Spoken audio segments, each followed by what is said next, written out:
केही दिन अघि कानुन न्याय तथा मानवाधिकार समितिबाट 3वटा उपसमिति बनाएर हामी कारागार अनुगमनमा गएका थियौँ। गुलरिया कारागारमा एकजना युवा साथीले भनेको कुरा म जस्ताको तस्तै आज सम्माननीय सभामुख मार्फत सदनमा सुनाउन चाहन्छु। हामीले कस्तो देशमा जन्म लियौँ कि यो देशमा युवाहरूलाई कि त राज्यले खाडी पठाउँछ कि त जेलमा हामी परिबन्दमा पर्यौँ। सभामुख महोदय, जेलमा साँच्चीकै हामीले हेर्दाखेरि क्षमताभन्दा बढी कैदीबन्दीहरूलाई राखेको अवस्था हामीले देख्यौँ। एक 2 गुणा होइन, 3 गुणा होइन, 4 गुणासम्म पनि त्यहाँ कैदीबन्दीहरूलाई राखेको हामीले अवस्था देख्यौँ। हामीले अन्तर्क्रिया गर्दाखेरि हामीले थाहा पायौँ कोही सजाय काटिरहेका छन्, कोही पूर्वपक्षको लागि थुनामा बसिरहेका छन्, हिरासतमा बसिरहेका छन्। त्यहाँ बस्दै गर्दाखेरि त्यहाँको साथीहरूले हामीलाई सुनाउनु भयो, हामी यहाँ के गरेर बस्ने, काम छैन, दिनभरि के गरेर बस्ने, हामी परिबन्दमा पर्यौँ, यहाँ हामी अनुत्पादन भयौँ, अनुत्पादनशील भयौँ भनेर उहाँहरूले राख्नु भएको थियो। त्यहाँ बस्दै गर्दाखेरि हामीले महसुस गऱ्यौँ युवा साथीहरू त्यो सुधार गृह त्यहाँ चाहिँ सुधार्न लगिएकाहरू सुधारिएर आउने स्थिति छैन। उहाँहरू झन्झनै त्यहाँ डिप्रेस्ड हुनुहुन्छ, त्यहाँ एकदमै मनोबल एकदमै कम्ती गराएर उहाँहरू बसिरहनु भएको छ। उहाँहरूलाई बाहिर निस्केर समाजमा पुनर्स्थापित गराउने जुन राज्यको उद्देश्य छ त्यो उद्देश्य पूर्ति होला जस्तो हामीलाई महसुस भएन। उहाँहरू त्यहाँनिर बसेर झन् धेरै काम केही पनि छैन, मनमा अनेकौँ कुरा खेलाएर त्यहाँ बस्दै गर्दाखेरि बाहिर निस्केर झन् धेरै खालका अपराधहरू पो घटाउने हो कि भन्ने पो चिन्ता देखिन्छ। त्यो घटना अस्ति भर्खरको 1-2वटा घटनाले पनि देखाउँछ। जेलबाट अस्ति भर्खर निस्किएको छ तर निस्किने बित्तिकै फेरि एकदम विभत्स हत्यामा संलग्न भएका घटनाहरू पनि हामीले देख्यौँ। यसले के देखाउँछ भनेदेखि जेलभित्र हामीले जुन सुधार गर्नको लागि सुधार गृहमा पठाइरहेका छौँ त्यो पर्याप्त भइरहेको छैन, त्यो प्रभावकारी भइरहेको छैन। हामीले त्यहाँ ध्यान दिनुपर्ने देखिन्छ सभामुख महोदय। प्रतिदिन राज्यले कारागारभित्र भएका बन्दी कैदीहरूलाई 700 ग्राम चामल र 80 रुपैयाँ प्रतिदिन दिने गरेको छ। त्यो राज्यलाई एक किसिमको भार एकातिर परिरहेको छ, त्यसको फाइदा पनि आइरहेको छैन। अर्कोतर्फ त्यहाँ भएका बन्दी तथा कैदीहरू पनि उत्पादनशील हुन सकिरहनु भएको छैन, उहाँहरूलाई पनि प्रभाव परिरहेको छैन। न उहाँहरूले पोषकयुक्त खानेकुराहरू खान पाउनु भएको छ, न उहाँहरूले भोलि फर्केर समाजमा पुनर्स्थापित हुनको लागि यसले मद्दत पुर्याउँछ भन्ने ठानिरहनु भएको छ। यो कतै पनि केही पनि कुरा मिलिरहेको छैन सभामुख महोदय। त्यहाँ देख्दा हामीले देख्यौँ पिउने पानीको समस्या छ, त्यहाँ छालाको समस्या छ, एकदमै धेरै छालाको रोगको समस्या देखिँदो रहेछ, शौचालयको समस्या छ, सुत्ने ठाउँको समस्या छ, एउटा मानवाधिकारको न्यूनतम आवश्यकता पनि त्यहाँनिर पुरा राम्रोसँग भइ नसकेको जस्तो चाहिँ देखिन्छ। त्यो सबै हेर्दाखेरि हामीले राज्यले सबै प्रकारका ऐन कानुन बनाउँदाखेरि सजायमा चाहिँ सबै सजाय जेलभित्र लगेर राख्ने बनाउने अनि जेलभित्र राख्दै गर्दाखेरि न्यूनतम आधारभूत आवश्यकता पनि पुरा गर्न नसक्ने हो भनेदेखि राज्यले यो के खालको नीति लिइरहेको छ हामीले अब सोच्नुपर्ने बेला भएको छ सभामुख महोदय। राज्यले लगेर थुन्ने तर थुनेका युवाहरूलाई अनुत्पादनशील बनाउने कार्यले न राज्यलाई फाइदा भएको छ न उहाँहरूलाई नै फाइदा भएको छ। पूर्वपक्षका लागि थुनामा बस्नेहरूको सङ्ख्या पनि ठुलो रहेछ सभामुख महोदय। त्यहाँ मुद्दामा पालो नआएर 20औँ महिनासम्म चाहिँ जेलमा बसेको पनि हामीले भेट्यौँ। किन पालो आउँदैन त? हामीले यहाँनिर अलिकति दृष्टिगोचर गर्नुपर्ने देखिन्छ सभामुख महोदय। अब कसलाई प्रश्न गर्ने? न्यायालयलाई प्रश्न गर्ने हामीले? कुन न्यायालयलाई? जसलाई हामीले राज्यले कुल बजेटको 1% भन्दा कम बजेट छुट्याउँछ त्यो न्यायालयलाई प्रश्न गर्ने? भात पकाउ न्यायालय भनेर भनिरहेका छौँ तर चामल चाहिँ 1 मुठी दिइरहेका छौँ। त्यो 1 मुठी चामलले न्यायालयले सम्पूर्णलाई चाहिँ न्याय दिनुपर्ने स्थिति देखिरहेको छ। भाडा बजाइरहेको छ न्यायालय सभामुख महोदय। हामीले अलिकति न्यायालयलाई बजेट दिँदै गर्दाखेरि पनि सोच्नुपर्ने स्थिति देखिन्छ सभामुख महोदय। अब न्यायाधीश नियुक्तिका कुरामा पनि हामीले सोच्नुपर्ने विषय छ सभामुख महोदय। यहाँनिर धेरै पटक प्रश्न उठिसकेको छ। न्यायाधीश नियुक्तिमा हामीले राजनीतिलाई छिरायौँ सभामुख महोदय। राजनीति छिरिसके पछाडि न्यायाधीश नियुक्तिमा आज सर्वोच्च अदालतमा न्यायाधीश नियुक्ति गर्दै गर्दाखेरि एकजना खाली हुनुभयो भने त्यहाँनिर हामीले नियुक्ति गर्नुपर्नेमा 4-5 जना खाली गराउने चाहिँ हामी पर्खाइमा छौँ र भागबन्डा गर्ने पर्खाइमा पो छौँ कि सभामुख महोदय। यो विषयमा हामीले गम्भीर भएर सोच्नुपर्ने स्थिति आइसकेको छ। अब वैतनिक वकिलको पनि स्थितिको कुरा गरौँ सभामुख महोदय। कारागारमा जाँदाखेरि एकजना वैतनिक वकिल हुन्छ जिल्लामा, एकजना वैतनिक वकिलले न्यायमा सहजीकरण गर्नको लागि कसरी सक्छ सभामुख महोदय? अलिकति बारहरूलाई पनि यो प्रोबोनो चाहिँ काम गर्नको लागि प्रोत्साहित गर्नको लागि राज्यले बजेट छुट्याउनु पर्ने देखिन्छ। अलि भर्चुअल माध्यमबाट हामीले बहस गर्ने व्यवस्थालाई अलिकति कडा रूपमा अलिकति हामीले व्यवस्थित गर्नुपर्ने देखिन्छ सभामुख महोदय। र एउटा सबैभन्दा महत्त्वपूर्ण विषय आज विभिन्न देशमा पनि प्र्याक्टिसमा छ, यो भर्चुअल माध्यमबाट लाइभ स्ट्रिमिङ भइरहेको छ, संवैधानिक विषयमा प्रश्न उठेका विषयहरू। एउटा सक्रिय र सबल क्षेत्रीय संरचना कति महत्त्वपूर्ण हुन्छ भन्ने कुरा हामीले युरोपियन युनियन र आसियन जस्ता संस्थाको संरचनाबाट पनि देख्दै आइरहेका छौँ। त्यो उदाहरणबाट पनि हामीलाई पाठ हुन्छ। एसिया निकै क्षमता बोकेको महादेश भए तापनि विविध कारणले गर्दा हामी अन्य महादेशभन्दा पछि परेको उदाहरण हामी सबैलाई जगजाहेर नै छ। त्यसैले पनि अब यसलाई अगाडि बढाउन एउटा क्षेत्रीय सक्रिय किसिमको क्षेत्रीय संस्थाको आवश्यकता पर्छ, जसले यहाँको राष्ट्रको क्षमतालाई चाहिँ क्यापिटलाइज गर्न सक्छ र त्यस्तो संस्थाले चाहिँ यहाँभित्र भएका राष्ट्रहरूलाई एउटा चाहिँ आर्थिक समृद्धिको हिसाबले जोड्न सक्छ। त्यो आजको आवश्यकता पनि हो। त्यसैले एसियाली देशहरू आज विश्व अर्थतन्त्रकै एकदमै ठुलो प्रमुख शक्तिका रूपमा रूपान्तरित हुँदै गइरहेको अवस्थामा चाहिँ यो परिवर्तनकारी समयलाई चिन्ने र यो चिनेर यसलाई चाहिँ अगाडि बढाउने काममा नेपालको पनि महत्त्वपूर्ण भूमिका हुन्छ। यसै सवालमा बिमस्टेकलाई हामीले अनुमोदन गर्नुपर्छ भन्ने पक्षमा म मेरा विचारहरू राख्न चाहन्छु। बिमस्टेकले नेपालका एसियाका दुई प्रमुख रिजनल कोअपरेसन जुन आसियन र सार्क छ त्यसलाई जोड्ने पुलको पनि काम गर्न सक्छ जस्तो लाग्छ मलाई। अघि पूर्ववक्ता मानिज्यूले अलिकति सार्क निष्क्रिय भइरहेको कुराहरू जोडिसक्नु भएको छ, साँच्चै नै निष्क्रिय भइरहेको छ। तर यो बिमस्टेक जस्तो रिजनल कोअपरेसनले चाहिँ भोलिका दिनहरूमा यस्तो निष्क्रिय भइरहेको हाम्रो सार्क जस्तो संस्थालाई पनि सक्रिय बनाउनको लागि पुलको रूपमा काम गर्छ होला जस्तो लाग्छ। यो बिमस्टेक बडापत्र अनुमोदन गर्नु भनेको हामीले यो क्षेत्रीय प्रयासलाई सार्थक तुल्याउनु पनि हो। त्यसैले यो क्षेत्रीय एकीकरणको विषयलाई हामीले स्वागत गर्नु निकै जरुरी छ। बिमस्टेकले नेपाललाई आफ्नो व्यापार, अर्थतन्त्र, लगानी र सांस्कृतिक सम्बन्ध विस्तार गर्दै सम्पूर्ण एसियासँग जोड्नको लागि महत्त्वपूर्ण पुलको रूपमा काम गर्न सक्छ। विशेष गरी यो क्रस बोर्डर इन्भेस्टमेन्ट हाम्रो लागि ठुलो एउटा अवसर हुन सक्छ। अघि पूर्ववक्ता मानिज्यूले पनि जोडिसक्नु भएको छ। ग्रिन एनर्जी, टुरिज्म सँगसँगै यो जडीबुटी खेती लगायतका कुराहरू जुन छन्, जुन हामीले चाहिँ एकदम स्ट्रेन्थको रूपमा युटिलाइज गर्न सक्छौँ र भोलि यही अवसरलाई चाहिँ सदुपयोग गर्न सके लार्जर स्कोपमा पनि जान सकिन्छ। एकदम ठुलो लार्जर स्कोप पनि देखिन्छ। नेपाल अब भूपरिवेष्टित देश भएको कारणले गर्दाखेरि पनि सामुद्रिक चाहिँ प्रवेशको लागि हामीले भारतमा निर्भर हुनु परिरहेको छ। यो गहिरो समुद्री बन्दरगाह सेवाको यो उपलब्ध नभएको कारणले गर्दाखेरि हामीलाई उच्च शुल्क अनि कार्गोको आगमनमा ढिलाइ हुने कुराहरू पनि एकदमै छ।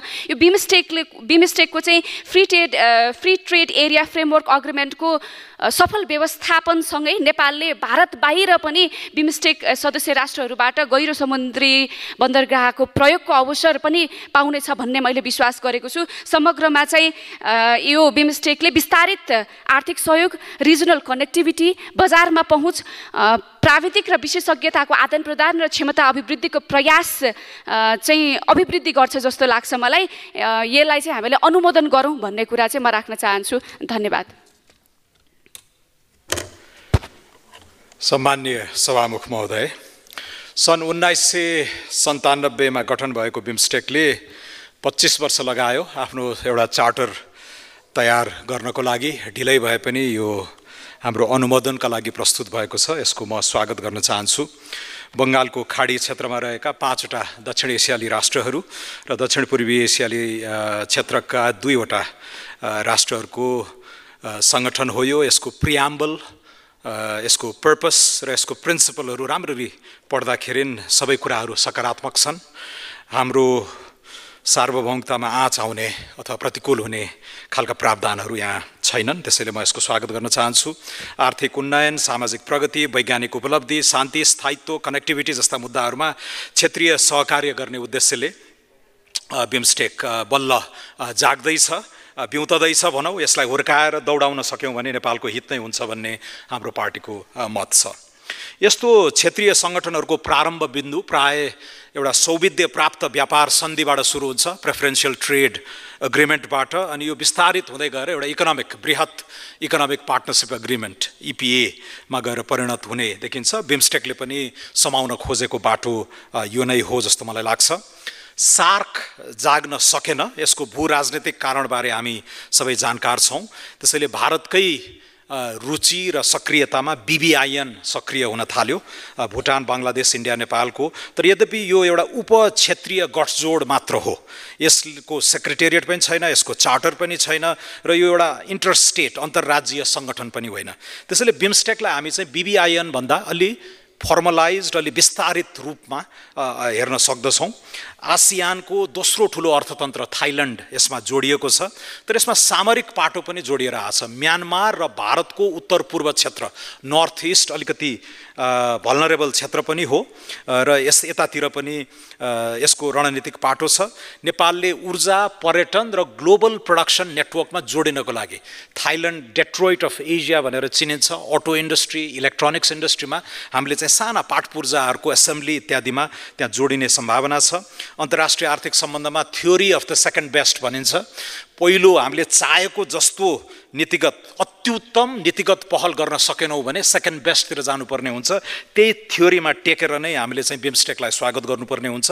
तर हाम्रो अल्टिमेट गन्तव्य भनेको चाहिँ उपक्षेत्रीय पहलको क्षेत्रीयकरण गर्नुपर्ने हुन्छ। रिजनलाइजिङ सब रिजनलिजम, जसरी हामीले रिजनलिजमलाई मल्टिल्याटरलाइज गर्दै जानुपर्ने हुन्छ, यस्ता उपक्षेत्रीयतालाई पनि क्षेत्रीयकरण गर्दै जानुपर्ने हुन्छ। मान्य मन्त्रीज्यूको म त्यसमा ध्यान आकर्षण गर्न चाहन्छु। मैले टुङ्ग्याइहालेँ सभामुख महोदय, तीनटा कुरामा चाहिँ अलिकति ध्यान जाओस्। सुरुमा यसलाई ट्रान्सपोर्ट करिडोर म्यानमार हुँदै भारतको उत्तर पूर्व हुँदै म्यानमार छेडेर एउटा ट्रान्सपोर्ट करिडोर बनाउनु पर्ने हुन्छ। यसको लागि एडिबी, एआइआइबी जस्ता वित्तीय स्रोत संस्थाहरूबाट वित्तीय स्रोत पनि लिन सकिन्छ। ट्रान्सपोर्ट करिडोर पछि यसलाई इकोनोमिक करिडोरमा कन्भर्ट गर्नु पर्यो, व्यापार लागत कम गर्ने, हैन, वस्तु मात्र होइन सेवा क्षेत्रको ट्रेडेबिलिटी पनि बढाउने इत्यादि। र अन्तमा चाहिँ एउटा सामरिक बेल्ट पनि बन्न सक्दछ। भूपरिवेष्टित क्षेत्र र राष्ट्रहरूको बाह्य पहुँच, आपूर्तिको सुरक्षा र सम्माननीय सभामुख महोदय, सार्वभौम समानता, भौगोलिक अखण्डता, राजनीतिक स्वतन्त्रता, आन्तरिक मामिलामा हस्तक्षेप नगर्ने, आक्रमण नगर्ने नीति अर्थात् नन एग्रेसन, शान्तिपूर्ण सहअस्तित्व, पारस्परिक सम्मान र पारस्परिक लाभलाई केन्द्रमा राखेर सदस्य राष्ट्रहरूबीच क्षेत्रीय, उपक्षेत्रीय, द्विपक्षीय, बहुपक्षीय व्यापार र विकासको माध्यमबाट पारस्परिक सहयोगको प्रतिस्थापन मात्र होइन, परिपूरक नै बन्ने गरी दक्षिण एसिया तथा दक्षिण पूर्वी एसियाली राष्ट्रहरूको क्षेत्रीय सङ्गठन, बहुक्षेत्रीय प्राविधिक र आर्थिक सहयोगका लागि बङ्गालको खाडीको प्रयास अर्थात् bay of Bengal initiative for multisectoral technical and economic cooperation BIMSTEC सन् 1997 थाइल्यान्डमा यो गठन भएको थियो। त्यसपछि झन्डै 6.5 वर्षपछि 2004 नेपालले त्यसको सदस्यता प्राप्त गर्यो र त्यसको 20 वर्षपछि अहिले भर्खर यो सङ्गठनले आफ्नो बडापत्र जारी गरेको छ। यही प्रक्रिया हेर्दै गर्दाखेरि दक्षिण एसियामा क्षेत्रीय सङ्गठनहरू त्यति धेरै प्रभावकारी रूपमा अगाडि बढ्न नसकेको कुरा उदाहरणकै रूपमा यही प्रस्तुत गर्न सकिन्छ।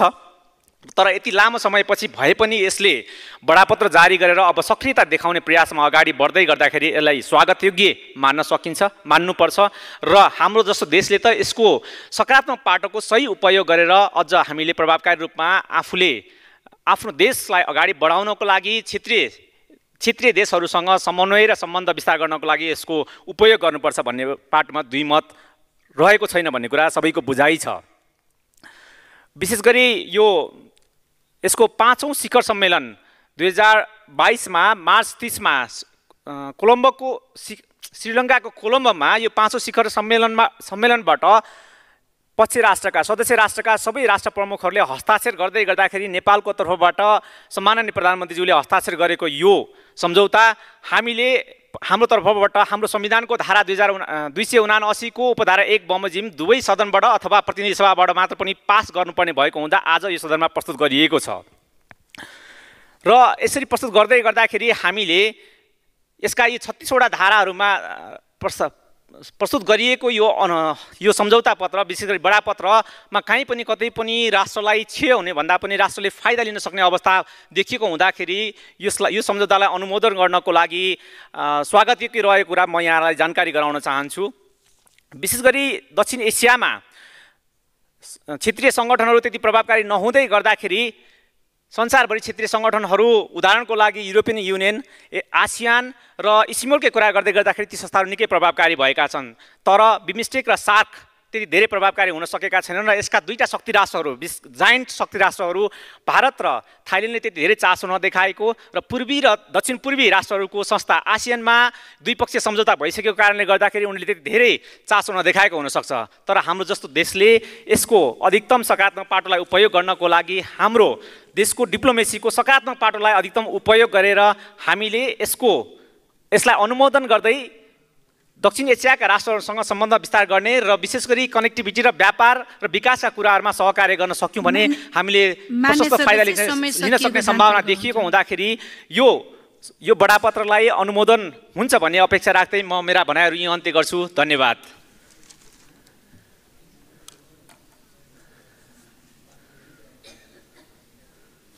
सम्माननीय सभामुख महोदय,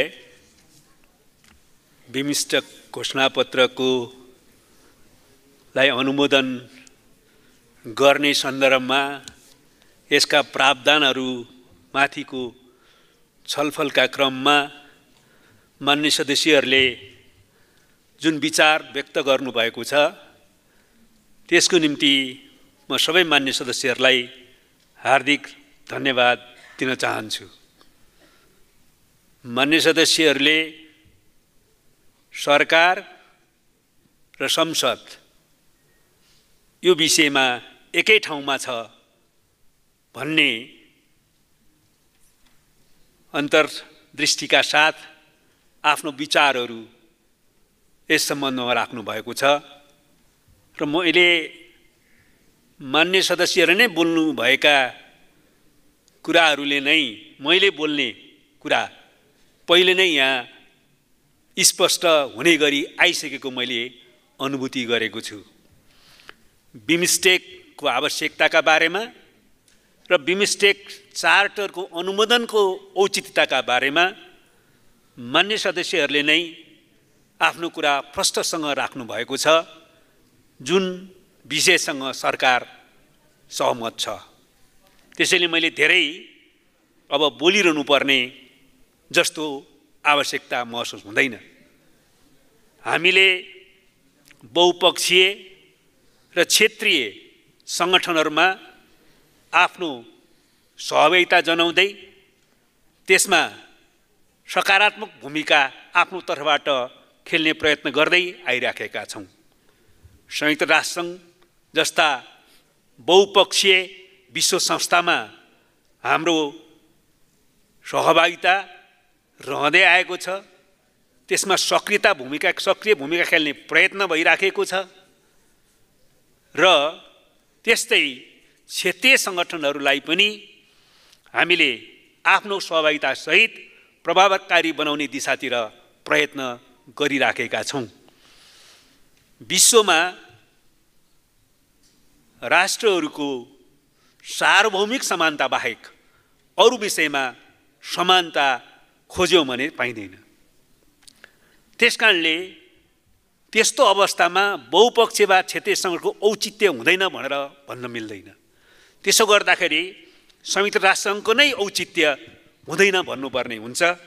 केही हजार लाख जनसङ्ख्या भएकोदेखि अर्बौँ जनसङ्ख्या भएका मुलुकहरू, शक्तिशालीदेखि आर्थिक रूपमा समुन्नतदेखि कमजोर मुलुकहरू समेत हामी त्यहाँ छौँ र त्यस्तो बहुपक्षीय विश्व संस्थाको आवश्यकता छ भन्ने हामी ठान्छौँ। निश्चित रूपमा यस प्रकारको बहुपक्षीय विश्व संस्थाका अतिरिक्त अन्य प्रकारका सङ्गठनहरूमा, क्षेत्रीय सङ्गठन वा उपक्षेत्रीय सङ्गठनहरूमा हाम्रो सहभागिता वा कुनै पनि राष्ट्रको सहभागिता हुने कि नहुने भन्ने कुरा त्यसमा उसले आफ्नो हित देख्छ कि देख्दैन भन्ने कुरामा निर्धारित हुन्छ। त्यसैले हामीले जहाँ आफ्नो हित पनि देख्छौँ, क्षेत्रको हित देख्छौँ, उपक्षेत्रको हित देख्छौँ, त्यहाँ सहभागिता जनाउने हो, त्यहाँ भूमिका खेल्ने हो।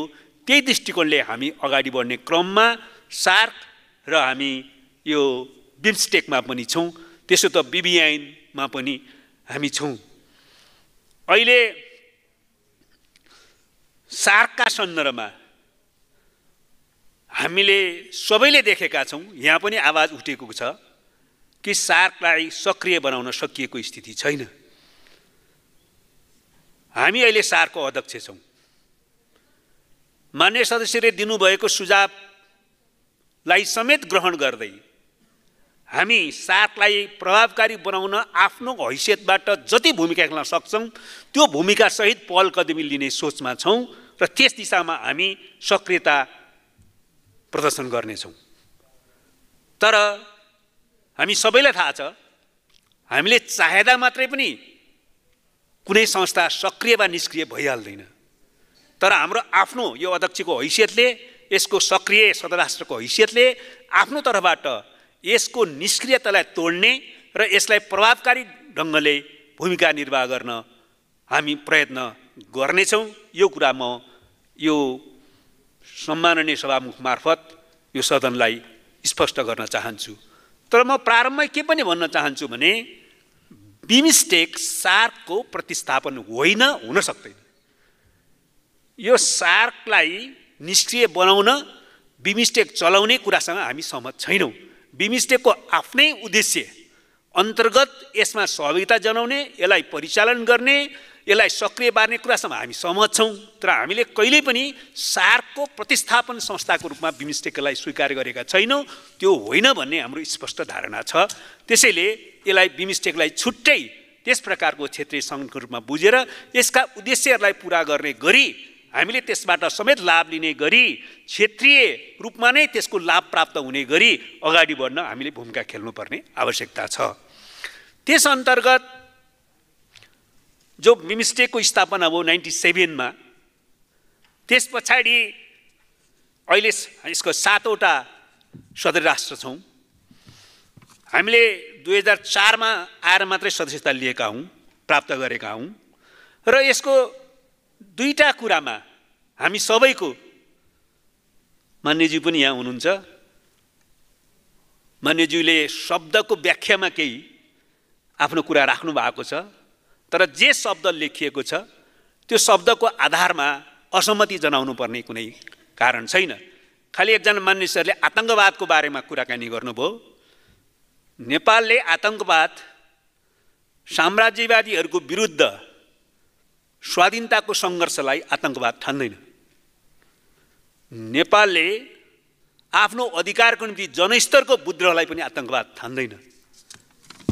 तर जुन ढङ्गले केही व्यक्तिहरूले जुन विधि प्रयोग गरेर त्यसलाई विविध उद्देश्यका निम्ति प्रयोग गर्न खोज्छन्, स्वाधीनताको पक्षमा छैन, जनक्रान्तिको पक्षमा, जनअधिकारको पक्षमा छैन, वा छ भने पनि विधि चाहिँ गलत छ भने मात्रै हामीलाई त्यसलाई आतङ्कवाद भन्छौँ। त्यस कारणले त्यो ढङ्गले बुझेर हामीले चाहिँ यसका उद्देश्यहरू हेर्दाखेरि यसलाई यहाँ सबैजसो मान्य सदस्यहरूले भन्नुभए जस्तै नै यो सही छ भन्ने कुरा प्रश्न नै छ। यसले आफ्नो उद्देश्य स्वाभाविक रूपमा आर्थिक वृद्धि र सामाजिक प्रगतिलाई बनाएको छ र यसले हाम्रो सैद्धान्तिक मान्यतामा सार्वभौम समानता, भौगोलिक अखण्डता, राजनीतिक स्वतन्त्रता, आन्तरिक मामलामा अहस्तक्षेप, अनाक्रमण, शान्तिपूर्ण सहअस्तित्व, पारस्परिक सम्मान र पारस्परिक लाभको सिद्धान्तको परिपालना भनेर उल्लेख गरेको छ। यो मूलभूत जो सैद्धान्तिक प्रस्तावना हो यो सही छ। त्यसै गरी यसले पहिचान गरेको सहयोगको क्षेत्रमा पनि सबैको ऐक्यबद्धता नै रहेको छ, जो नेपाल सरकारको तर्फबाट हस्ताक्षर गरिएकोमा उल्लेख छ। त्यसमा कृषि तथा खाद्य सुरक्षाको क्षेत्र, कनेक्टिभिटीको क्षेत्र, अन्तर्सञ्जालको क्षेत्र, व्यापार लगानी तथा विकासको क्षेत्र, विज्ञान प्रविधि तथा नवप्रवर्तन, सुरक्षा, वातावरण तथा जलवायु परिवर्तन, जनस्तरको सम्पर्क, यी सबै जो पहिचान गरेका सहयोगका क्षेत्रहरू नेपालको लागि पनि त्यत्तिकै महत्त्वपूर्ण छन् र हाम्रो क्षेत्रमा भएको सबै राष्ट्रहरूको लागि पनि त्यत्तिकै आवश्यक र महत्त्वपूर्ण छन् भन्ने पनि प्रश्नै छ। त्यसै गरी हामी एउटा भूपरिवेष्टित राष्ट्र हौँ। भूपरिवेष्टित राष्ट्रको कोणबाट झन् यो बिमस्टेकबाट हामीले फाइदा लिन सक्ने ठाउँ छ। त्यस कारण यो कोणबाट पनि यो महत्त्वपूर्ण हुने देखिन्छ। त्यसै आधारमा यो क्रियाशील भइसकेपछि सन् 2004 मा हामीले यसको सदस्यता लियौँ वा सदस्यता प्राप्त गऱ्यौँ।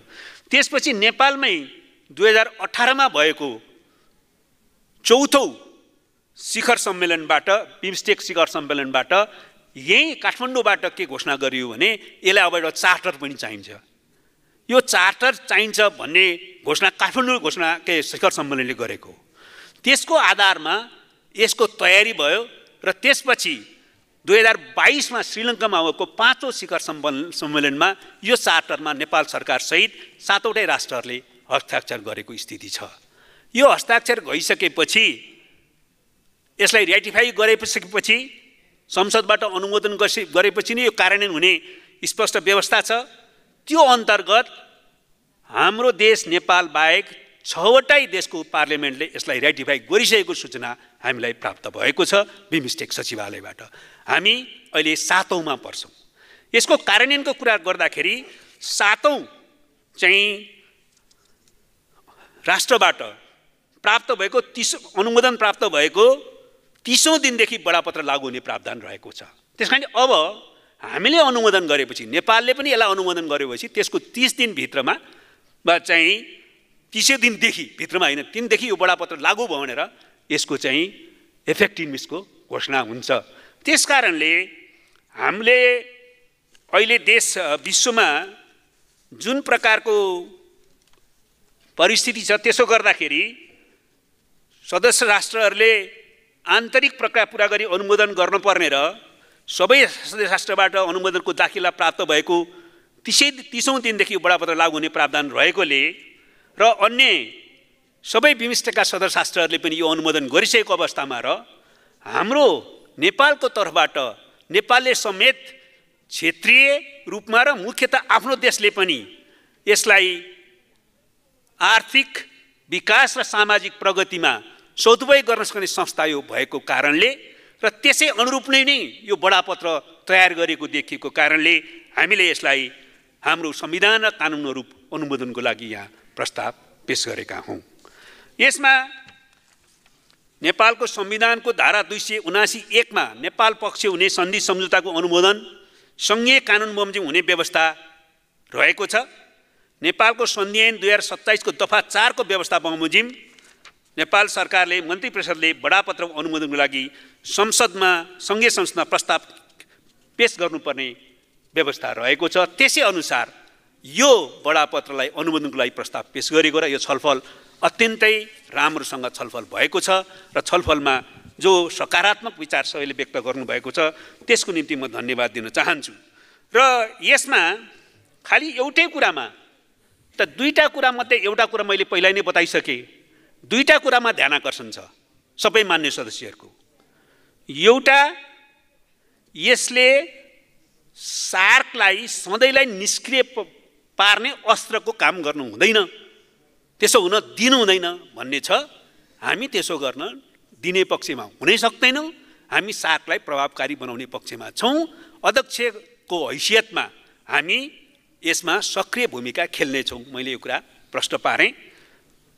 अब अर्को सुझाव छ, यसबाट हामीले लाभ लिनमा हामीले चाहिँ आफ्नै गर्नुपर्ने पहल गर्ने प्रयत्न के भइराखेको छ र के हामी लाभ लिने गम्भीरतापूर्वक चाहिँ प्रयत्न गर्छौँ।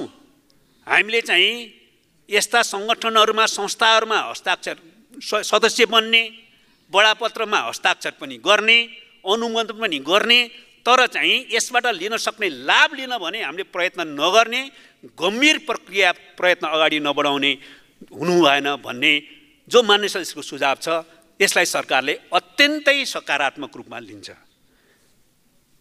यद्यपि यो बिमस्टेक स्थापना भएपछि अहिलेको यति समय बितिसक्यो, हाम्रो मात्रै देशको सन्दर्भमा होइन, बिमस्टेकले जुन स्तरमा प्रगति गर्नुपर्ने हुन्थ्यो यसको उद्देश्य प्राप्तिमा त्यसमा अझै पनि धेरै मेहनत गर्नुपर्ने छ र हामीले थालेका प्रक्रियालाई अझ तीव्र पार्नुपर्ने छ भन्ने कुरा त्यत्तिकै सत्य हो। हाम्रो ठोस आफ्नो लाभका हकमा पनि त्यही कुरा सत्य हुन्छ। अहिले भर्खरै मात्रै पनि हामीले एउटा बिमस्टेकमा यो eminent person group on the future direction of बिमस्टेकको भविष्यको दिशाको बारेमा यो एमिनेन्ट पर्सन ग्रुप एउटा गठन गरिएको छ। त्यसले चाहिँ हाम्रै अनुसन्धान प्रतिष्ठान नीति अनुसन्धान प्रतिष्ठानको आयोजनामा नेसनल स्टेक होल्डर कन्सल्टेसन भएको थियो र बिमस्टेक इपिजीको 2टा बैठक समापन भएको छ र हामीले त्यसको कारणले फ्युचर डाइरेक्सनको निम्ति आफ्नो तर्फबाट तयारी गर्ने कन्सल्टेसनको प्रक्रियालाई व्यवस्थित रूपमा अगाडि बढाउने काम अहिले गरिराखेका छौँ। हामीले 80 पुसमा मात्रै पनि त्यो कन्सल्टेसन गरिएको थियो। अहिले 7वटा जो विभिन्न ढङ्गका त्यो विभिन्न कन्ट्रीले एउटा कन्ट्रीले लिड गर्ने गरी 7वटा अघि भएका क्षेत्रहरूमा 100को क्षेत्रहरूमा कार्यक्रम तयारीको प्रक्रिया अगाडि बढेको छ। त्यो अझै पनि हामीले राम्रोसँग सबै देशले नै त्यति राम्रोसँग गरिसकेको छ भन्न सकिँदैन। त्यसलाई सामूहिक रूपमा अझै घचघच्याएर त्यो प्रक्रियालाई अगाडि बढाउनु पर्ने छ। हामीले free trade area framework agreement चाहिँ 2004 मा साइन गरिसकेको छ। त्यसपछि फ्री ट्रेड एग्रिमेन्ट भर्खरै सम्झौता भएको छ। त्यसपछि ट्रान्सपोर्ट यो यातायात कनेक्टिभिटीको मास्टर प्लानको ड्राफ्ट फाइनलाइज भएको छ। अनि कनेक्टिभिटी प्रोजेक्ट्सहरू हामीले प्रस्तावित गरेका छौँ। Buddhist circuit eco tourism circuit लगायतको सर्किटहरूको अगाडि बढेको छ। यसले पर्यटनलाई निश्चित रूपमा प्रवर्धन गर्नेछ। नेपालले जुन जनताबीचको सम्पर्कको चाहिँ लिड ग्रुपको नेतृत्व गरिरहेको छ, त्यो सेक्टरको नेतृत्व गरेको छ। त्यसमा हामीले स्वाभाविक रूपमा संस्कृति, पर्यटन, कृषि लगायत यो जनताको बिचको सम्बन्धका सम्पूर्ण आयामहरूको बारेमा छलफल गर्ने र निष्कर्ष निकाल्ने प्रक्रिया अगाडि बढाइराखेका छौँ। त्यसैले यो सबैको सन्दर्भमा हामीले सकारात्मक ढङ्गले काम अगाडि बढाउन अझै मेहनत गर्नुपर्ने देखिन्छ। तर हामीले केही दिशातिर काम अगाडि बढाइराखेका छौँ र मान्य सदस्यहरूको गम्भीर सुझावलाई समेत ध्यान दिएर हामीले यसबाट के प्राप्त गर्ने हो, त्यो प्राप्त हामीले चाहँदैमा हुन सक्दैन भन्ने कुरामा पनि हामी प्रश्न हुँदै। तर हाम्रो तर्फबाट यो बिमस्टेकलाई सबै सदस्य राष्ट्रले लाभ दिने गरी यस क्षेत्रको प्रगति, स्थिरता र शान्तिलाई पनि बढावा दिने गरी हामी आफैले पनि लाभ लिने कुरालाई केन्द्रमा राखेर गृह कार्यालय अझ व्यवस्थित गरेर हामी अगाडि बढाउनेछौँ। र त्यस कारणले सबै मान्य सदस्यहरूलाई यो सकारात्मक विचारका निम्ति र सकारात्मक सुझावको निम्ति म धन्यवाद दिन चाहन्छु। धन्यवाद। मान्य सदस्यहरू, बिमस्टेक बडापत्र बिमस्टेक चार्टरको प्रावधानमाथिको छलफल यही समाप्त हुन्छ। सम्माननीय अध्यक्ष महोदय, काठमाडौँ उपत्यकामा राति चलाउने टिपरको प्रदूषणबारे उहाँले सोध्नु भएको छ। यसमा म माननीय प्रेम सुवालज्यूलाई उठाउनु भएको विषय सम्पूर्ण उपत्यकावासीका लागि ज्यादै नै महत्त्वपूर्ण र सान्दर्भिक रहेको छ। काठमाडौँ उपत्यकामा चल्ने सबै किसिमका सवारीका साधनहरूले प्रदूषण जाँच गराए तोकिएको मापदण्डभित्र रही हरियो स्टिकर लिनुपर्ने व्यवस्था रहेको छ। त्यो हरियो स्टिकर लगाउने अनिवार्य छ। सवारी तथा यातायात व्यवस्था ऐन 2049 ले दिएको अधिकार प्रयोग गरी हरित स्टिकर लिनका लागि प्रदूषण मापदण्ड तोकिएको छ। हालको सङ्घीय संरचना अनुसार प्रदेशभित्र चल्ने सवारी साधनहरूको दर्ता र नियमन गर्ने कार्यक्षेत्र प्रदेश सरकार अन्तर्गत रहने व्यवस्था रहेको, प्रदेश सरकार अन्तर्गतका यातायात व्यवस्था कार्यालयहरूले सवारी साधनबाट उत्पन्न उत्सर्जन हुने धुवाँको परीक्षण गरी हरियो स्टिकर दिने गरेका छन्।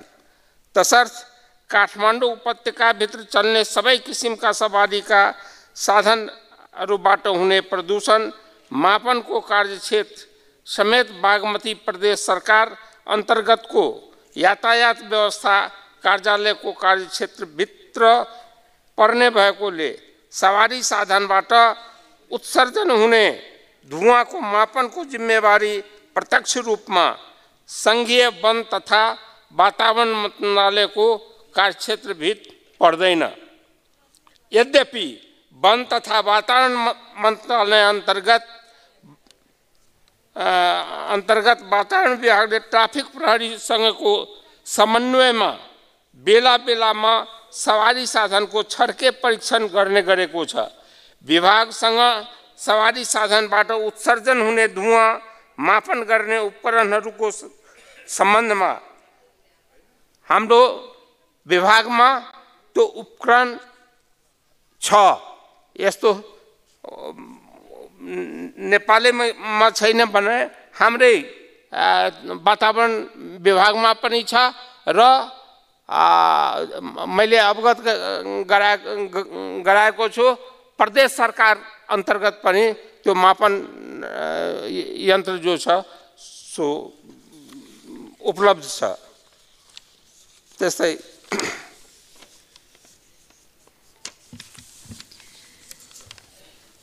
मान्य सदस्यहरू, अब प्रश्नकर्ता निशा डाङ्गी, माननीय निशा डाङ्गी।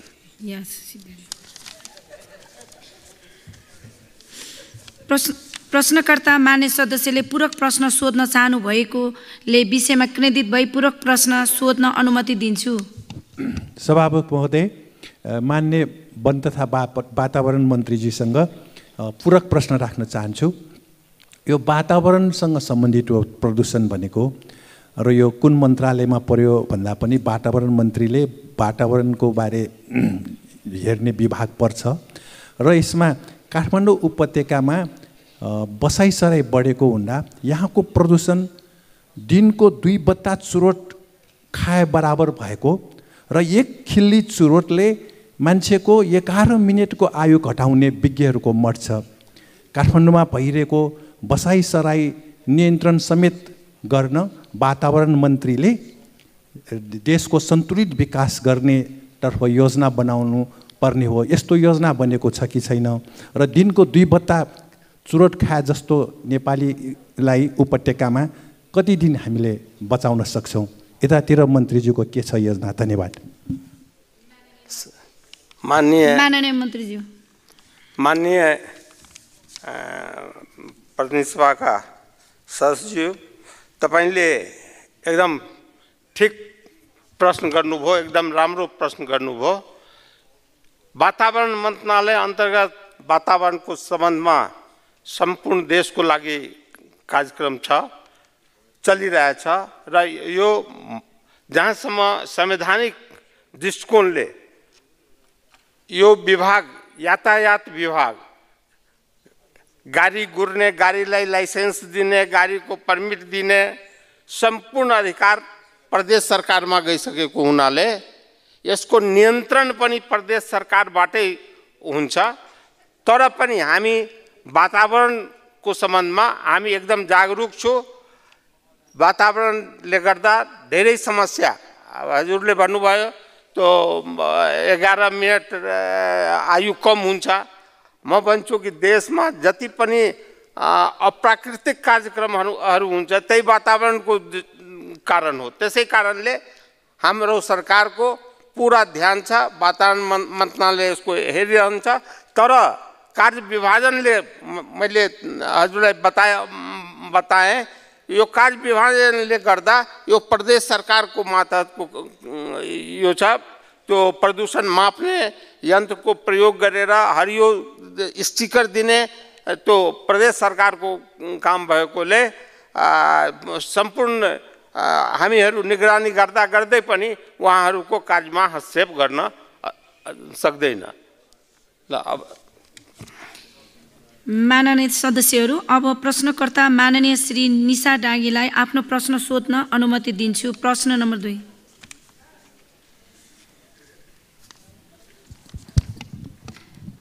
सम्माननीय सभामुख मार्फत वन तथा वातावरण मन्त्रीज्यूलाई मेरो प्रश्न, जलवायु परिवर्तनका कारण चर्किरहेका वातावरणीय प्रभावहरू जस्तै अतिवृष्टि, अनावृष्टि, सम्भावित खडेरीको सामना गर्ने अल्पकालीन, मध्यकालीन र दीर्घकालीन मन्त्रालयले बनाएको योजनाहरू के छन् स्पष्ट पारिदिन अनुरोध गर्दछु। सम्माननीय सभाध्यक्षज्यू, हाम्रा माननीय निशा डाँगीले उठाउनु भएको विषय सान्दर्भिक र महत्त्वपूर्ण छ। जलवायु परिवर्तन अहिले मानव जाति र पृथ्वीकै लागि एक प्रमुख चुनौतीको रूपमा रहेको छ। जलवायु परिवर्तनका कारण बाढी, पहिरो, खडेरी, अतिवृष्टि, अनावृष्टि र डढेलो जस्तो प्रकोपहरू वृद्धि हुँदै गएको र हरेक वर्ष ठुलो जनधनको हानि नोक्सानी भइरहेको छ। यस क्रममा जलवायु परिवर्तनका असरहरूको जोखिम न्यूनीकरण गर्दै जलवायु उत्थानशील समाज निर्माण गर्ने उद्देश्यले तयार गरिएको राष्ट्रिय जलवायु परिवर्तन नीति 2076 कार्यान्वयनमा छ। नेपाल सरकारले विभिन्न क्षेत्रगत न्यूनीकरणका लक्ष्यहरू सहित सन् 2030 सम्मको लागि राष्ट्रिय निर्धारित योगदान एनडीसी र यसको कार्यान्वयन योजना बनाई लागू गरिरहेको छ। आगामी वर्ष यसको पुनरावलोकन र परिमार्जन गरिनेछ। नेपाल जलवायु परिवर्तनको दृष्टिले उच्च जोखिममा रहेको मुलुकमा पर्दछ। यसैले जलवायु अनुकूलनलाई प्राथमिकता दिएर सन् 2050 सम्मको लागि मध्यमकालीन र दीर्घकालीन रणनीति सहितको राष्ट्रिय अनुकूलन योजना तयार भई कार्यान्वयनमा रहेको छ। यस योजनामा 8 विषयगत क्षेत्र र 2 अन्तर सम्बन्धित क्षेत्रमा 64 वटा प्राथमिकता प्राप्त कार्यक्रमहरू पहिचान गरिएको छ। नेपाल सरकारले सन् 2045 सम्ममा खुद शून्य कार्बन उत्सर्जनको लक्ष्य सहितको दीर्घकालीन रणनीति लागू गरेको छ। केही स्थानीय तहमा स्थानीय अनुकूलन कार्ययोजना लाभ तयार भई कार्यान्वयनमा रहेका छन्। नेपाल सरकारले विभिन्न मुलुक तथा विकास साझेदारसँग सहकार गरी जलवायु अनुकूलन तथा न्यूनीकरणका आयोजनाहरू सञ्चालन गरिरहेको छ। अन्तर्राष्ट्रिय जलवायु संयन्त्रहरूमा पहुँच बढाए जलवायु वित्तको प्रभाव बढाउने र पर्वतीय मुलुकहरू र हिमाली क्षेत्रमा परेको जलवायुका असरहरूसँग जुझ्न समेत क्षमता विकास गर्न नेपाल सरकार प्रतिबद्ध छ।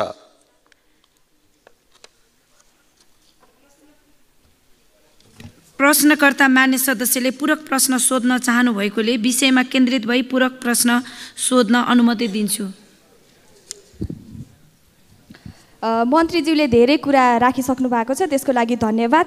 धेरै कामहरू पनि सुरु भइसकेको छ पनि बताइसक्नु भएको छ, तर यसो मन्त्रीज्यूको उत्तर सुनिरहँदा यो सबै कामहरू गर्नका लागि धेरै लागत लाग्ने जस्तो देखिएको छ। त्यसैले मन्त्रालयले स्रोतको व्यवस्थापन कसरी गर्नेछ र स्रोत व्यवस्थापन गर्नका लागि के कस्ता योजना बनाएको छन् यो पनि स्पष्ट पारिदिन म अनुरोध गर्दछु। माननीय मन्त्रीज्यू, वातावरण सम्बन्धमा तपाईको हाम्रो बजेट वास्तवमा कम्ती छ, तर के छ विश्वमा हामीले हाम्रो देशमा सबैभन्दा कम्ती तपाईको कुनै उद्योगहरू छँदै छैन, उत्खनन भइरहेको छैन। हामी कार्बन डाइअक्साइड एकदम कम उत्पन्न गर्छु, अक्सिजन हाम्रो यहाँ बढी छ।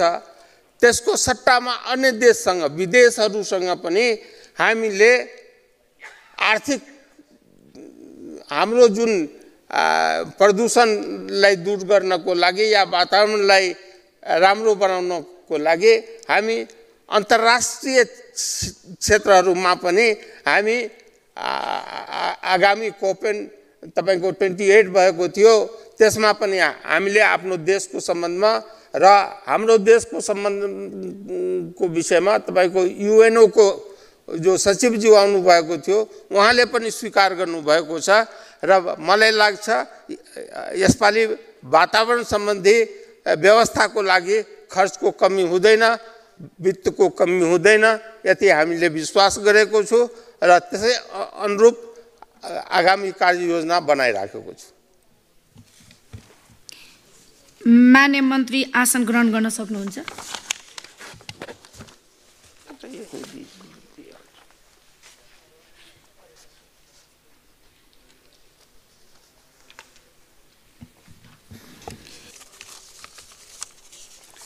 सम्माननीय सभामुख महोदय,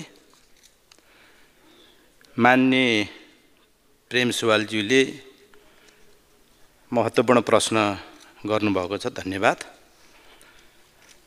र त्यस सम्बन्धमा नेपाल वायुसेवा निगम नेपालको महत्त्वपूर्ण सार्वजनिक संस्था हो।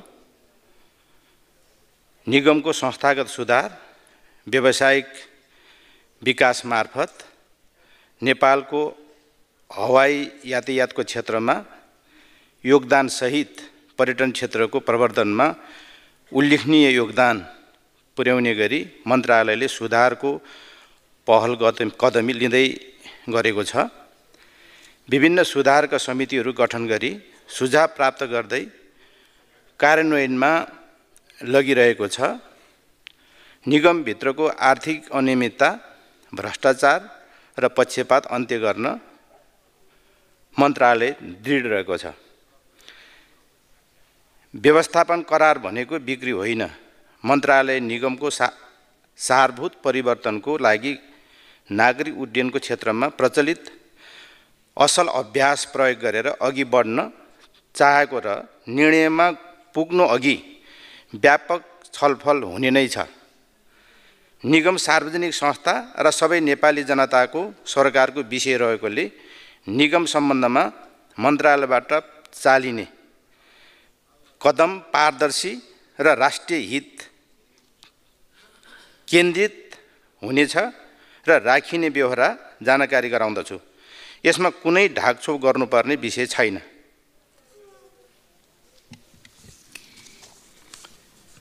प्रश्नकर्ता मान्य सदस्यले पूरक प्रश्न सोध्न चाहनु भएकोले विषयमा केन्द्रित भई पूरक प्रश्न सोध्न अनुमति दिन्छु। सभामुख महोदय, मन्त्रीजीसँग पूरक प्रश्न राख्न चाहन्छु। व्यवस्थापन करार भनेको अन्ततः बिक्री नै हो। पर्यटन मन्त्रालयले निगमलाई व्यवस्थापन करारमा दिने प्रतिवेदन तयार गरायो। अब के मन्त्रीले काम गर्न सकेनन् भनी सिंहदरबारलाई पनि व्यवस्थापन करारमा दिने सरकारी नीति आउँदैछ कि? निजीकरणले व्यापक जनताको हित गर्न नसकेपछि सामाजिकीकरण आएको होइन र मानव समाजको विकास क्रममा? कर्मचारी सञ्चय कोषको ऋणमा ब्याज महँगो भएकोले निगमले विदेशीसँग सस्तो ऋण ल्याउने काम गर्नु त आत्मघाती हुनेछ, यसको पनि तयारी हुँदैछ। यसबारे मन्त्रीजीको के भनाइ छ? धन्यवाद। माननीय मन्त्री। धन्यवाद पूरक प्रश्नको लागि मान्यज्यूलाई। यो नेपाल वायुसेवा निगमले यो सार्वजनिक संस्थाको हैसियतले आफ्नो क्षेत्राधिकारभित्र रहेर उसले सबै कामहरू गरिरहेको छ। नियम र कानुनले दिएको विषयभन्दा बाहिर कसैलाई पनि निर्णय गर्ने अधिकार छैन। त्यसकारणले जहाँसम्म यो महँगो ब्याजको ऋण पनि यो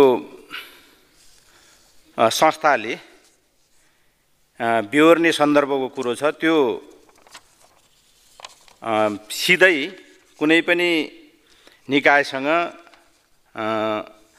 नेपाल वायुसेवा निगमले बिना प्रतिस्पर्धा, बिना सार्वजनिक खरिद नियमावली को नियम विपरीत उसले कुनै पनि काम गर्ने छैन। त्यसकारणले त्यो पनि कानुन सम्मत र राष्ट्रिय हित अनुकूल मात्रै गरिने व्यवहार म यहाँहरूको के अरे यो सम्मानित सदन मार्फत यहाँलाई जानकारी दिलाउन चाहन्छु।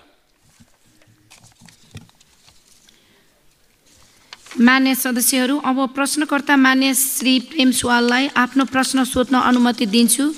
प्रश्न नम्बर 4। सभामुख महोदय, मान्य मन्त्रीजीसँग प्रश्न राख्न चाहन्छु। नेपालका वायुसेवा सञ्चालकहरूबाट दुर्गम जिल्लाका जुम्ला, हुम्ला, मुगु, दोल्पा, मुस्ताङ लगायतका उडानहरूको हवाई टिकट बिक्रीमा कालोबजारी भइरहँदा समेत सरकारले नियन्त्रण किन गरेन? के मन्त्रालयका अधिकारीहरूसम्म हवाई टिकट बिक्रीको कमिसन पुग्ने हो र? धन्यवाद। मान्य सदस्यहरू, अब मान्य संस्कृति पर्यटन तथा नागरिक उड्डयन मन्त्री श्री हितबहादुर तामाङलाई उक्त प्रश्नको उत्तर दिन अनुमति दिन्छु। सम्माननीय सभामुख महोदय, मान्य प्रेम सुवालज्यूले सोध्नुभएको यो दोस्रो नम्बरको प्रश्नको लागि पनि उहाँलाई म धन्यवाद दिन चाहन्छु। र हवाई टिकटमा कालोबजारी हुनु हुँदैन भन्ने मन्त्रालयको स्पष्ट धारणा र निर्देशन छ।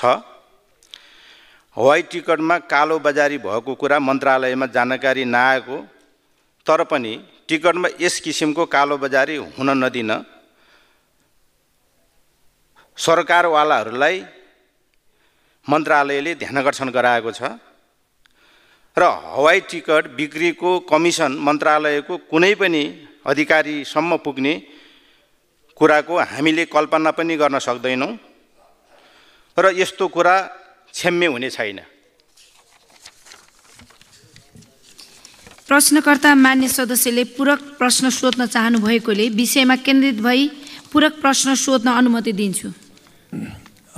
हवाई टिकट बिक्रीमा कालोबजारी भइरहेको सारा जनतालाई थाहा छ। सरकारको त आफ्नो सुराकी पनि छ। सुराकीबाट कसरी आएन यस्तो सूचना र हवाई टिकटको बिक्री व्यवस्थापन गर्न नसक्ने सरकारले देशको व्यवस्थापन गर्छ भने कसरी विश्वास गर्ने? धन्यवाद। माननीय मन्त्री, हवाई टिकटबारे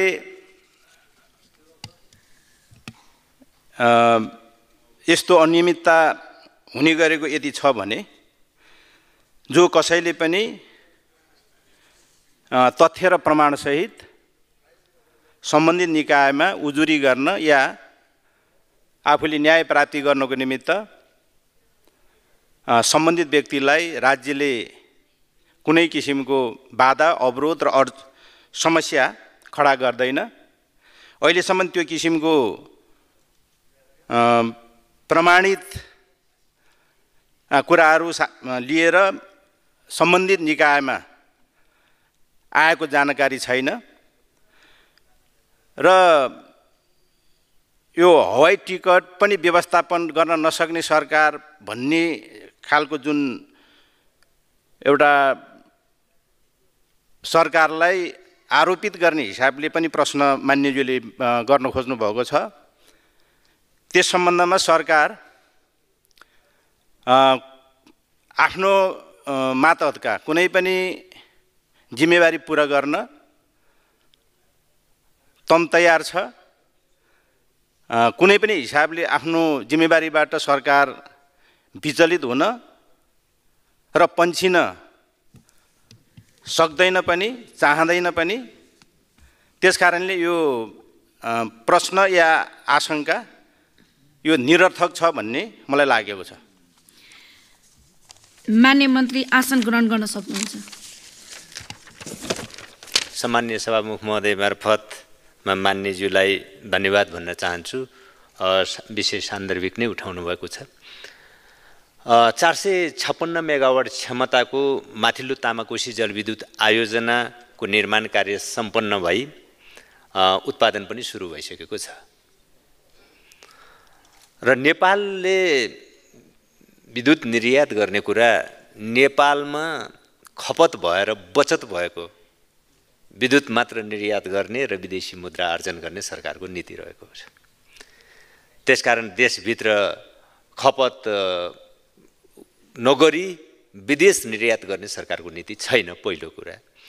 र जहाँसम्म 456 मेगावाटको मेगावाट क्षमताको माथिल्लो तामाकोशी जलविद्युत आयोजनाको सन्दर्भ छ, यस आयोजनाबाट उत्पादित विद्युत आन्तरिक खपतको लागि नै प्रयोग भइरहेको व्यवहार म अनुरोध गर्न चाहन्छु। धन्यवाद। मान्य सदस्यहरू, अब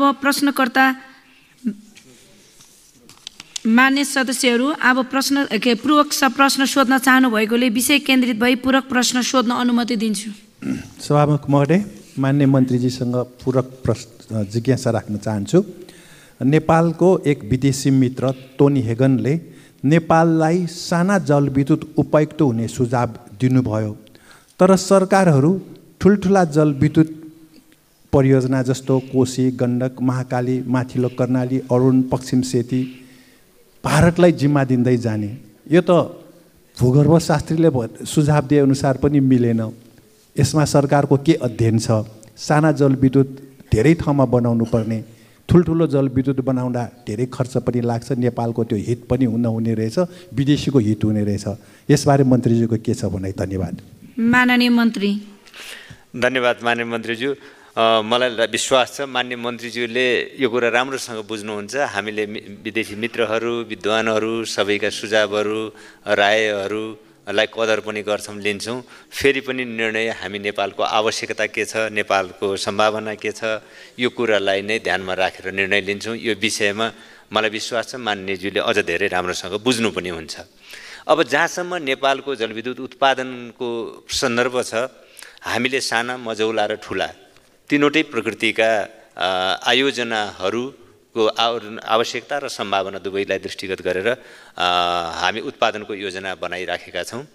र समग्रमा हामी आर्थिक व्यवस्थाको र आर्थिक विकासको दृष्टिले पनि ठुला साना दुवै उत्पादन खालका उत्पादनहरू माइक्रो म्याक्रो यो दुवै अर्थव्यवस्थाको बारेमा पनि अर्थतन्त्रको बारेमा सोच्ने गर्दै सरकारले आइराखेको छ। दुवै खुट्टाले हिँड्ने विधि नै अवलम्बन गरिराखेको छ ठुला सानाको। त्यसकारणले यहाँले भन्नुभएको जस्तै हामी माइक्रो हाइड्रोदेखि 1 मेगावाटभन्दा तलका माइक्रो हाइड्रोदेखि मझौला र ठुला प्रकृतिका विद्युत उत्पादनका आयोजनाहरू अहिले सञ्चालनमा आइराखेका छन्। त्यसैले आंशिक रूपमा माननीयज्यूले भन्नुभएको कुरा पनि ठिकै छ र सरकारले त्यसतर्फ ध्यान पनि दिँदै आएको छ। धन्यवाद।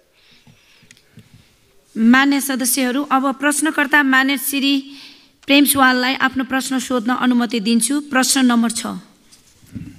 सभामुख महोदय, मन्त्रीजीसँग प्रश्न राख्न चाहन्छु। 112 वर्षमा सरकारी 662 मेगावाट बिजुली मात्र उत्पादन हुनु सरकारको असक्षमता हो कि होइन? निजी क्षेत्रले कति मेगावाट बिजुली उत्पादन गरेको छ? बहुदल र गणतन्त्रका सरकारहरूको 35 वर्षमा बिजुली उत्पादन ढिलो कछुवा गतिमा मात्र किन भयो? धन्यवाद। मान्य सदस्यहरू, अब मान्य ऊर्जा, जलस्रोत तथा सिँचाइ मन्त्री श्री शक्तिबहादुर बस्नेतलाई उक्त प्रश्नको उत्तर दिन अनुमति दिन्छु। धन्यवाद। एउटा महत्त्वपूर्ण प्रश्न फेरि उठाउनु भएको छ मान्यज्यूले। म सामान्य सभा महोदय मार्फत धन्यवाद भन्न चाहन्छु। यो सरकार भन्नुभएको छ, कुन चाहिँ सरकारलाई भन्नुभएको मैले अलि अलमल छु, तर पनि म यहाँ विषय राख्दैछु। हो, नेपालमा जलविद्युत विकासको यात्रारम्भ भएको विक्रम सम्वत 1968 सालदेखि फर्पिङ जलविद्युत आयोजनाको उत्पादनदेखि। मान्यज्यूले यहाँ बहुदल यताको कुरा गर्नुभएको छ, सायद 47 साल यताको भन्नुभयो होला। 46 सालसम्म म अलिकति एउटा सन्दर्भ यहाँ राख्न चाहन्छु। यसै सन्दर्भमा 2046 सालसम्म एउटा खण्ड 1968 आइपुग्दा 78 वर्ष बित्दो रहेछ। त्यो 78 वर्षमा हामीसँग 250 मेगावाट उत्पादन भएको रहेछ। 78 वर्षको अवधिमा आजका दिन हामीसँग करिब 2975 मेगावाट उत्पादन छ। आजका दिन यही आर्थिक वर्षमा अरू 500 मेगावाट उत्पादन हुन्छ र केन्द्रीय ग्रिडमा जोडिन्छ। 2046 सालसम्म 78 वर्षको अवधिमा हामीसँग 250 मेगावाट थियो। 63-64 सम्म आइपुग्दा अर्को 16-17 वर्ष बित्छ। त्यो अर्को 16-17 वर्षको अवधिमा हामीसँग 700 मेगावाट पुग्यो, 500 मेगावाट थपिएर। 78 वर्षमा म एउटा यो तुलनात्मक अध्ययनको लागि म यहाँ अलिकति रेफरेन्स पनि राखिरहेको छु। 78 वर्षमा 250 मेगावाट थियो। अर्को 17 वर्षमा 450 मेगावाट थप भएर 700 मेगावाट पुग्यो। 63-64 देखि यो अहिले 80 सालसम्म आइपुग्दा हामीसँग अहिले 2975 मेगावाट छ। अब यही आर्थिक वर्षभित्रमा अर्को 500 मेगावाट हामी थप गर्दैछौँ र 3475 मेगावाट हुँदैछ। यसरी भन्दा त जलविद्युत आयोजनाको क्षेत्रमा र उत्पादनको क्षेत्रमा त 46 सालदेखि यता नै अझ उल्लेख्य प्रगति भएको रहेछ नि। त्यस मध्येमा पनि 63-64 साल पछि आइपुग्दा अझ गुणात्मक खालको उपलब्धि रहेछ, उत्पादन रहेछ। यो त तथ्यले बोल्छ नि त, तथ्याङ्कले त यही कुरा बताउँछ। अब 3400 हामी यो आर्थिक वर्षमा 3475 मेगावाटमा तपाईँको 700 मेगावाट घटाइदिँदाखेरि त करिब 2700 प्लस उत्पादन तपाईँको 63-64 देखि 64-65 देखि यता आउँदा अर्को 15-16 वर्षमा चाहिँ उत्पादन भएको छ भन्दा यसको तुलनात्मक अब 168 वर्षको भारी गणतन्त्रलाई बोकाइदिनु भएन नि। 78 वर्षमा 250 मेगावाट मात्र उत्पादन हुने जो समस्या हो त्यो समस्याको भारी ल्याएर अहिले गणतन्त्रको सरकारलाई बोकाइदिनु त भएन नि त, यो त अन्याय हुन्छ मान्यज्यू। यो एउटा विषय भयो। अब दोस्रो सन्दर्भ यहाँ निजी क्षेत्र र यो अहिले 2975 मध्ये हामीले उत्पादन गरिराखेको 2975 मेगावाट मध्ये आजका दिन 1736 मेगावाट निजी क्षेत्रबाट उत्पादन भइराखेको छ भने 1239 मेगावाट नेपाल सरकारले उत्पादन गरिरहेको छ। नेपाल विद्युत प्राधिकरण र प्राधिकरण अन्तर्गतका सिस्टर कम्पनीहरू छ, यो मार्फत 1239 मेगावाट विद्युत उत्पादन भएको छ। अब मैले अघि भनेको अब यो आर्थिक वर्षमा केन्द्रीय लाइनमा जोडिने अथवा उत्पादन हुने अर्को 500 मेगावाट मध्ये 255 मेगावाट सरकारी र 245 मेगावाट त्यो निजी क्षेत्रको रहनेछ। अब 500 मेगावाट जो यो आर्थिक वर्षमा थप हुने विद्युत छ। त्यसैले र अब आगामी 12 वर्ष 2035 सालसम्म पुग्दा हामीले 28,700 मेगावाट उत्पादन हुने लक्ष्य निर्धारण गरेका छौँ, उत्पादन गर्ने लक्ष्य निर्धारण गरेका छौँ र त्यसमा सरकारको पनि उल्लेख्य र महत्त्वपूर्ण हिस्सा रहने हामीले हाम्रो चाहिँ योजना र कार्यक्रम छ। कतिपयलाई लाग्छ 112 वर्षसम्म अब 2900 अब 500 थपिँदा 3400 मात्र उत्पादन गर्ने अनि 12 वर्षमा 28,000 पुर्याउन सम्भव छ? यो प्रश्न पनि यदाकदा उठ्ने गरेको पाइन्छ। म यति मात्र विनम्रतापूर्वक राख्न चाहन्छु। यो 112 वर्षमा 78 वर्ष त 250 उत्पादन गरेर बसेका थियौँ हामी। अब यो त 2700 2800 त पछिल्लो जो 12-14 वर्ष 14-15 वर्षको उपलब्धिको रूपमा मात्र जो रहेको छ, यो रेसियोमा र उत्पादन र विकासको यो अनुपातबाट हेर्दा हामीले आगामी 28 वर्षमा यो सक्छौँ भन्ने हाम्रो विश्वास छ। किनकि अहिले कन्स्ट्रक्सन लाइसेन्स लिएर निर्माणको विभिन्न चरणमा रहेका 9,600 मेगावाटका विभिन्न प्रोजेक्टहरू रहेका छन्।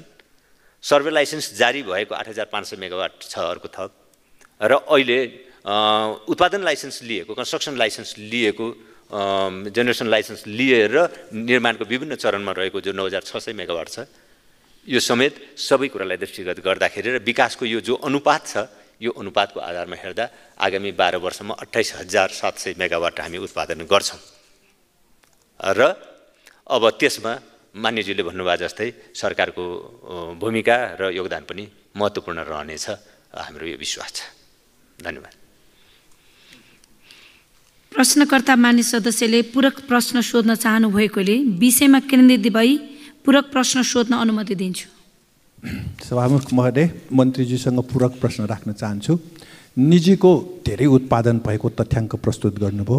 निजीको पछाडि देशभक्त पुँजी हो कि दलाल पुँजी हो? यतातिर सरकार सचेत हुनुपर्छ। त्यसकारण सरकारकै जलविद्युत बढाउन आग्रह गर्न चाहन्छु र नेपाली जनता सरकार क्रान्तिबाट आउनुपर्ने पुँजीवादी चुनावबाट आएकोले 2017 पुस 1 को घटना घट्यो र पछि एकसाथी माघ 19 को पनि यस्तै घटना घट्यो भनेर बताउँछन् र यसमा मन्त्रीज्यू के भन्नुहुन्छ? धन्यवाद। माननीय मन्त्री।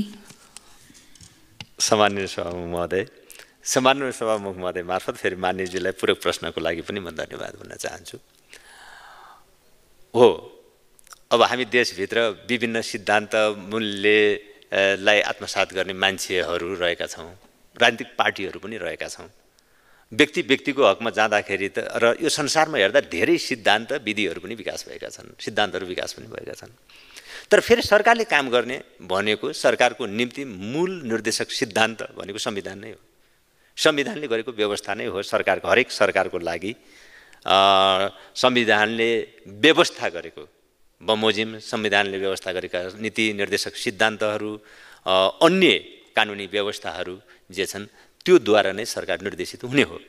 अब अहिले हाम्रो संविधानले हामीलाई गरेको मार्गदर्शन, संविधानको अहिलेको संवैधानिक व्यवस्था भनेको सरकार सार्वजनिक क्षेत्र, निजी क्षेत्र, सहकारी क्षेत्र, सामुदायिक क्षेत्रको साझेदारीमा आर्थिक विकास र समृद्धिको यात्रा तय गर्ने र समृद्धि हासिल गर्ने जो हाम्रो संवैधानिक व्यवस्था छ, त्यो संवैधानिक व्यवस्थाको मार्गदर्शनमा नै सरकारले काम गर्दछ पहिलो कुरा।